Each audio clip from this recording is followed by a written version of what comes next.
Write this down. If you go outside, right? You go outside and you don't find a cat there, you have not gone outside.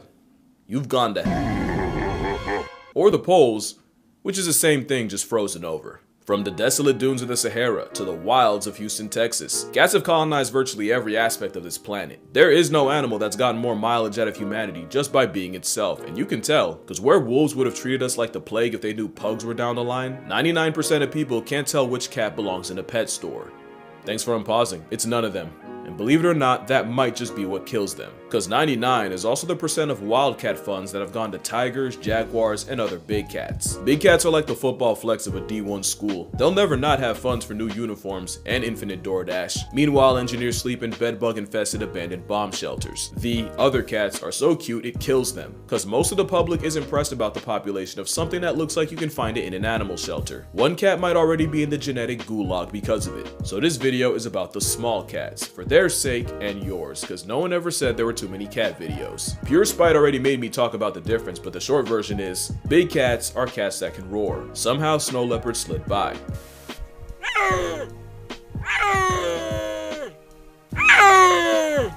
Basically, a modified hyoid bone is what gives big cats the ability to evacuate your bowels. So whenever someone tries to argue cheetahs, I just let the cheetahs speak for themselves. Because vocal Viagra to a bird watcher does not a big cat make. Cheetahs are built like the work of a malicious genie. They wanted to be the fastest so bad, now they speed run through life. Being the fastest thing on legs gives them a respectable success rate. But that success gets nerfed when about 10% of their kills gets taxed by lions, leopards, and especially a predatory laugh track. And unlike leopards, their claws and conflicts are both non-retractable, so cheetahs can't even do the cat thing and climb from their problems. We used to think cheetahs ran so fast their brains overheat after, when really it's the stress of knowing they're a main character visit away from having concepts for dinner. Or maybe it's the anxiety of their last hookup possibly being a blood relative, since the spotted doormat survived not one, but two major bottleneck events, largely by keeping it in the family royal style, which is why the current cheetah gene pool is more like a puddle and not even yeast is that inbred.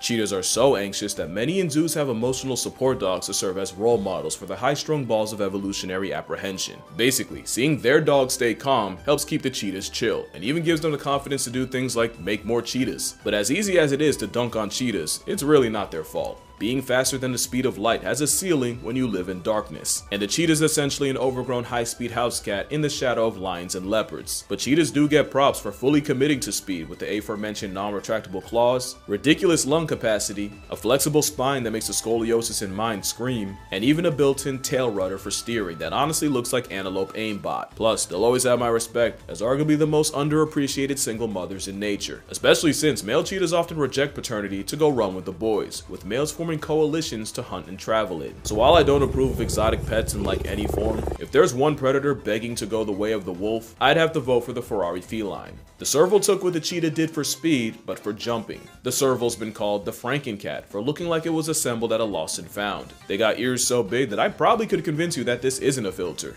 Each ear can rotate 180 degrees independently, and wearing a Mickey Mouse headset means they can pinpoint the proverbial needle in the less than proverbial haystack. But it also means they file a noise complaint every time someone thinks for themselves. I wrote like 9 more ear jokes, but surely he's heard them all before. Besides, it's far more freaky that servals have the longest legs relative to body size of any cat, and once you see it like anti-fascists, you'll never not see it. It's what gives servals what many call video game bounce, as they can leap up to 12 feet in the air. But it also makes the ones that come in all black look like a cryptid. They're one of the most efficient cat hunters, with a success rate of about 50%. They're also efficient at conflict resolution. When two males get into a territory dispute, they'll aggressively emote while they'll size each other up while placing a paw on the rival's chest. It usually doesn't escalate to violence, just a stare-off where the winner stays standing and the loser eventually retreats. How to figure out who is beyond me, and if you bring one into your home, expect de-escalation aimed at your cat. Many don't stop at if, with folks mixing a serval and a domestic together to make a savannah cat.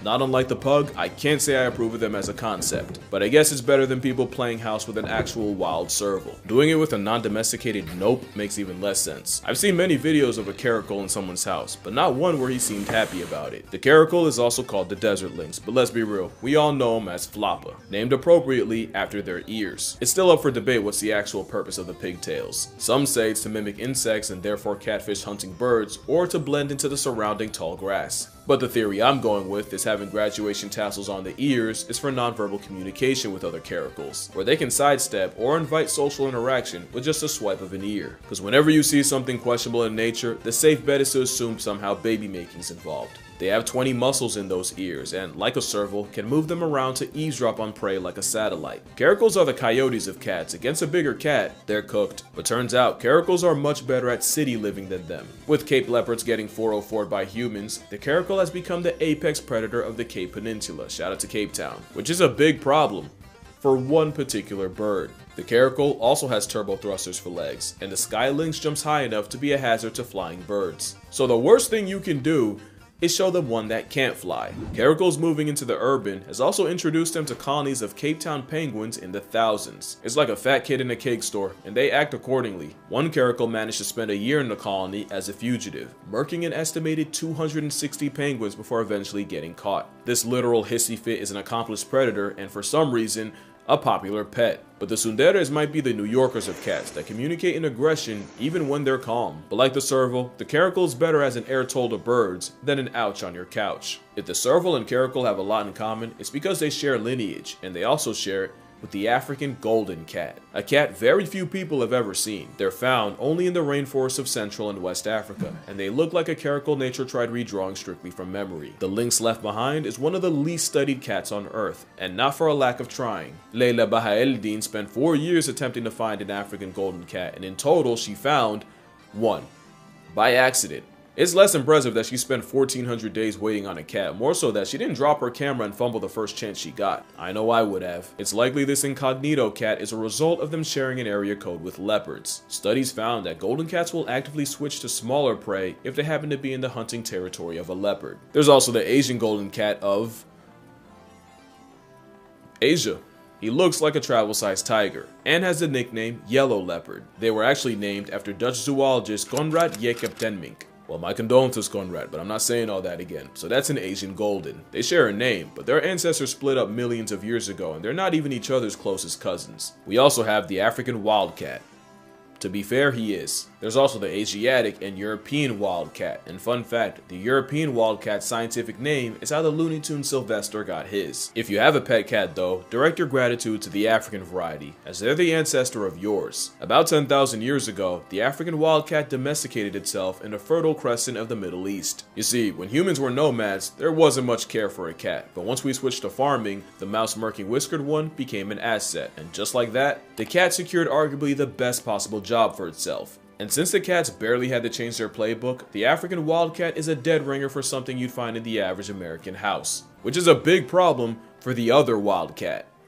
The European cat can also be confused for a kennel jockey, at least until you take them home, as European wildcats are notoriously impossible to have as pets. Naturalist Francis Pitt didn't buy the untrainable label and attempted to hand-raise one named Satan. Satan was like an indoor derecho that gave Francis an experience befitting his name. Wildcats don't just dislike humans. European wildcats and domestics have been avoiding each other for about 2,000 years. But by the 60s, the wildcat population flirted with zero, which likely led to them and domestics humping hybrids out. It's kind of like how wolves were once so down bad that they settled for coyotes and now we got coy wolves. Except with European wildcats, the effort succeeded in polluting the pure wildcat gene pool, with very few of them left. They've nearly literally screwed themselves out of existence. And good luck rallying support when the average person sees its doppelganger on their yard every day. There's also the Asian wildcat, also known as a desert or steppe cat. Same story as the other two, except there's something inexplicably satisfying about this one. Maybe it's the sand coat seasoned with marks to help break up its outline. Their existence is proof that I could never cut it as a cameraman. Put this in my sight, I would lose all professionalism and likely my lips as I pss myself out of a job. But they have nothing on the deadliest cat on the planet, which it isn't actually him. Didn't I say this wasn't a big cat video? Weighing about a bag of flour, the black-footed cat is the smallest cat in Africa. It's also pound for pound, the deadliest. They'll pack up more prey in one night than a leopard will in 6 months, and they'll life deprive up to 14 animals in that night. Blackfoots might as well wear red bottoms. They have the highest kill rate of a cat, one that doubles lions, and it's believed one cat can erase 3,000 rodents in 1 year. The assassin named the anthill tiger has to kill up to 20% of its body weight in prey a day just to fuel its metabolism. They have 3 ways of stacking bodies. The fast hunt, where they essentially overstimulate their prey by rushing around until they flush them out. The slow hunt, where they stalk the scenery and and wait for a snack to expose itself, and the sit and wait hunt, which you don't need a description for. Another reason I'd much rather talk about animals in front of a camera than record those from behind one. I don't have the professionalism for that. Now we get to one of my favorite cats, the sand cat. As arguably the second smallest cat, they have no business being the badasses nature intended. They live in a limitless litter box that can reach 115 degrees Fahrenheit during the day, just to drop to negative 25 degrees Fahrenheit at night. Luckily, sand cats don't need water. The blood of their victims is sustenance enough. The Sahara warrior can go without water longer than a camel because they get what they need from their prey, which often means leaning on their blood. Blood that washes down the venomous snakes the sandcat will headshot and eat. But the biggest headache goes to anyone trying to find them. Sandcats have furry foot pads that protect them from the scalding hot sand, but it also means that they don't leave behind footprints. Also, they spend most of the day underground and the night hunting throughout its range, with some cats covering as much as 8 miles in a little over 24 hours. But even by the grace of God, if you stumble into one, you can still blindly walk by your blessing, since sandcats will famously close their eyes at night when a human approaches, so they can't be clocked by their eye glow. So if you ever see a sandy cat in the wild, say thanks, because that's entirely the cat's discretion. They're so adapted to live in the most unlivable place ever, they actually struggle when you take them out the trenches. The same respiratory system designed for Satan's sandbox is prone to infection outside the desert. You wouldn't want one in your house anyway, since sandcats primarily communicate through golden showers, and if you know about desert animals, the smell of their urine would have them kicked out. Still one of the cats of all time. And on the other side of the spectrum is the fishing cat, not to be confused with the fisher cat, which is neither. Unlike them, the fishing cat actually earns its name. Living in places like the Sundarban mangroves in India and Bangladesh, the aqua kitty can dive and swim long distances. And they fully committed, with partially webbed feet, an aerodynamic head, and claws evolved in the form of fish hooks. Basically the fish terminator, with about 76% of a fishing cat's diet coming with gills. They spend most of their time in shallow water, wading, and they'll even flick the water surface to mimic insects in order to fool the fish. They're capable climbers too, and scientists have clocked them snatching baby birds out of nests. Fishing cats might be the feline raccoon equivalent, as they've slowly been moving into city areas of places like Sri Lanka. It's not that out of place to be walking down the street and see a feline fisher hunting in a garden pond, and some are even popping up on rooftops and in attics. Really a catastrophically, no pun intended, underrated cat. And that's actually a problem. They're vulnerable, it's just that most people don't even know they exist, so they get shafted on funding. The flat-headed cat is even less known, and honestly, they got hoed hard body. If we would have found them first, they probably would have taken the fishing title. Up to 80% of a flathead's diet can be fish, and those eyes that are almost uncomfortably close together give it perfect binocular fish flatlining vision. Dog, even their toes are more webbed than the alleged fishing cat. But this Auburn aquatic got stuck with flat-headed.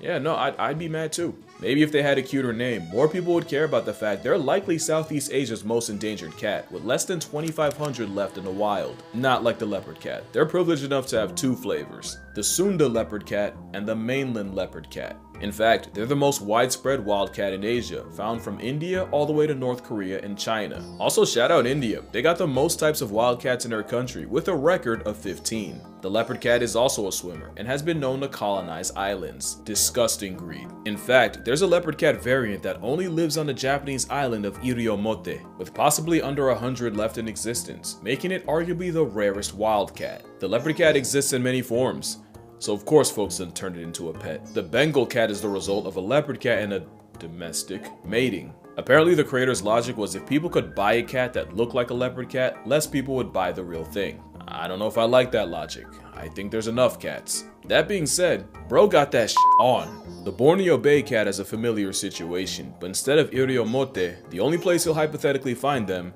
is in Borneo. Hypothetically, because the bay cat is basically a living theory. They've only been recorded less than 100 times in history, and between 1874 and 2004, only 12 bay cat bodies have been studied. They straight up disappeared for 60 years, because after being discovered in 1856, by 1928, they seemingly fell off the face of the earth. That was until someone pulled up to the Natural History Museum in Sarawak in 1992 with a half-dead bay cat. Since then, we haven't learned much. We really don't know how they hunt, what exactly they hunt, how they raise their kids, how they make their kids, or even what their niche is. There's few existing videos of this ghost of a cat. This is the best quality pic you're gonna get from a cat that dipped on reality for 6 decades like Captain America. The jungle cat is another one named out of misunderstanding or spite, since they live almost anywhere except the jungle. Also called the reed or swamp cat. You'll find them on the hunt in tall grasses, swamps, reed beds, dry open forests, but never a jungle, of course, where they're an all-around athletic flex of a Furby. They can air snatch birds, climb trees, catch fish, and have even been clocked swimming up to a mile. They usually grief mice and fowl, but will also pack up cobras and sometimes even gazelle. In the country of 1,000 cats, jungle cats are the most common one in India. And just remember, you're more likely to find one on a university campus in Bangladesh than anywhere near a jungle. Now, what y'all know about the marbled cat? It's a pint-sized monkey of a cat, somewhere in the forest shadowed by the Himalayas, where the marbled cat has been found as high as 12,500 feet, or almost 17 Golden Gate Bridge towers above sea level. It's another one of those cats you only ever run into by accident, since the marble cat spends almost its entire life in the trees, moving like a 1.5-foot predatory spider cat, where they likely inflict all manners of PTSD on the primates they prey on. Ironically, the less than 10-pound marble cat almost stole itself a spot with the big cats, with them once considered panthers. And now, we get to one of my favorite cats of all time. Look at this dude. The clouded leopard is like a cat forgotten by time, an animated mosaic and living relic from an era long left behind. The clouded leopard is considered the missing link between big cats and not big cats, mostly because, like cheetahs, they talk themselves out of the big cat spot.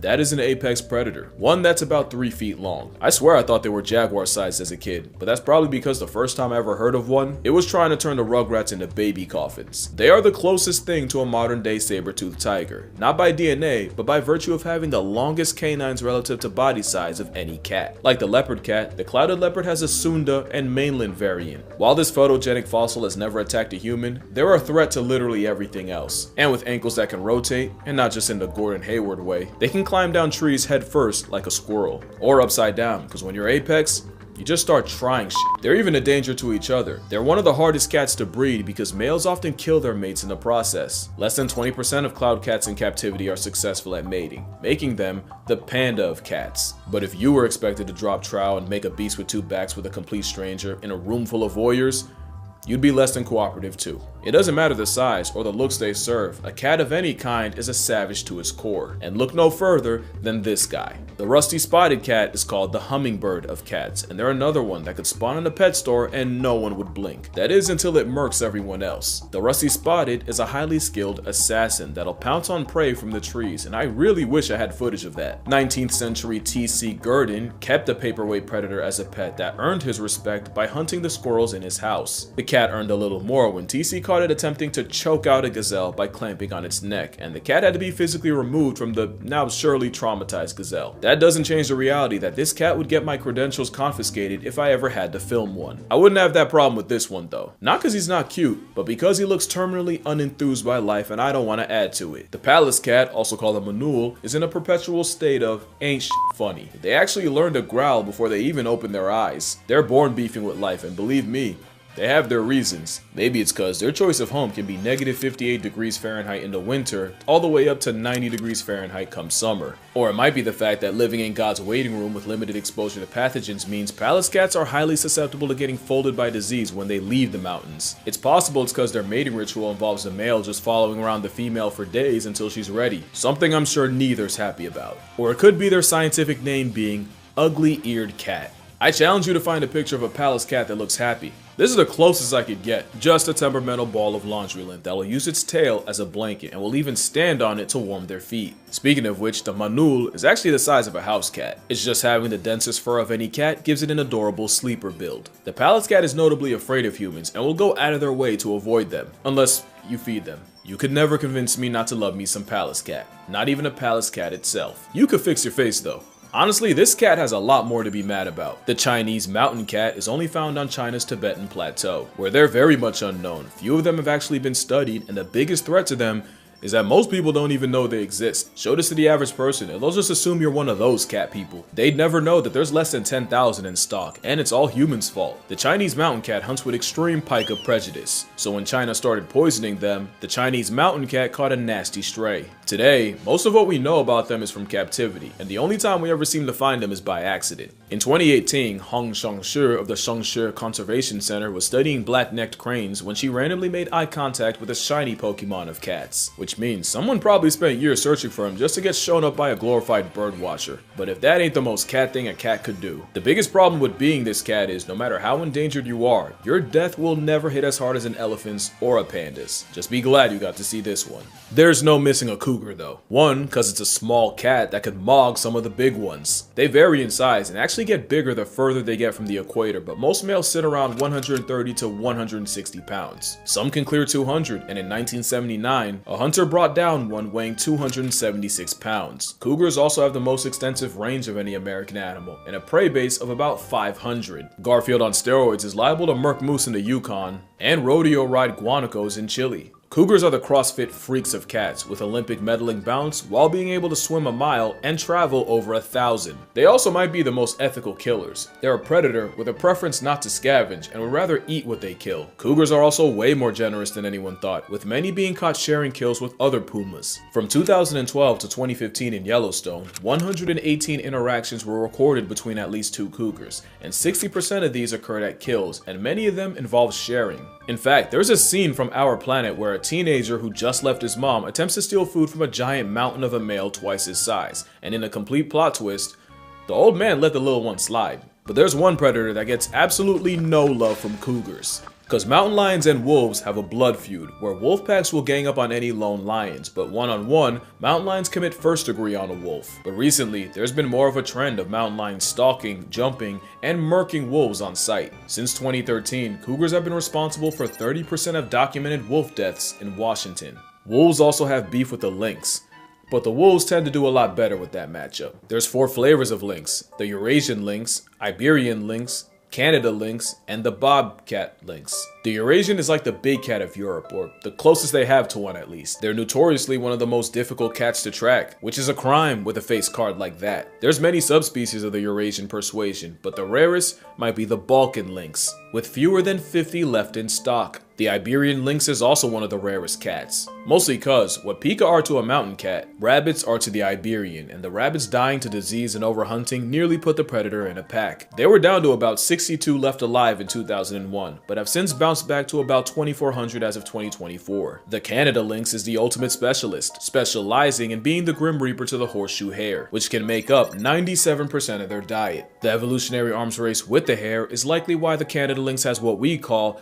proud family feet, but the most notable thing about them is their arguments are probably why the Appalachian Mountains have the reputation they have. So freaking cool.